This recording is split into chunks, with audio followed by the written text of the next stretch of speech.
Ke depan saya kira kita harus tetap menyadari bahwa infrastruktur adalah bagian dari sebuah investasi yang jangka panjang, tetapi sangat diperlukan oleh bangsa ini karena infrastruktur menjadi daya dukung utama bergeraknya sektor-sektor ekonomi yang lain.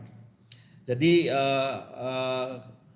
keseriusan pemerintah untuk menyediakan infrastruktur publik ini harus masih menjadi prioritas ke depan.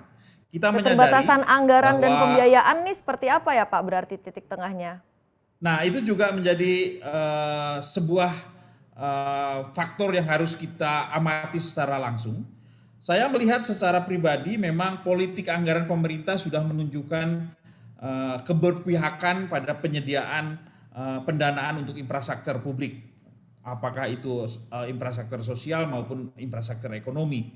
Tetapi memang disrupsi kejadian pandemi ini adalah kondisi yang tidak diinginkan bersama.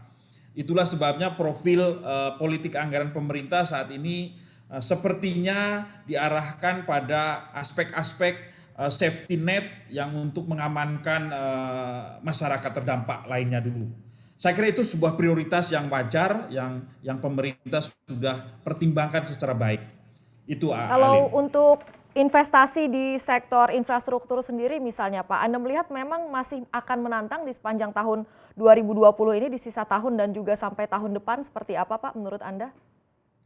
Ya, kalau bagi pelaku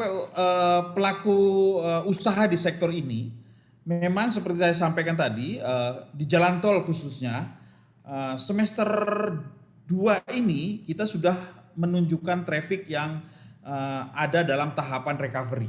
Walaupun belum kembali ke profil semula ke 2019 ya gitu.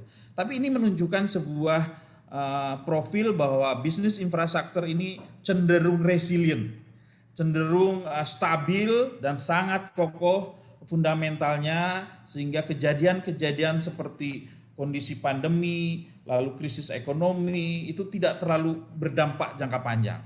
Nah itu bagi pelaku usaha melihat sektor infrastruktur dalam perspektif potensial bisnis ke depan.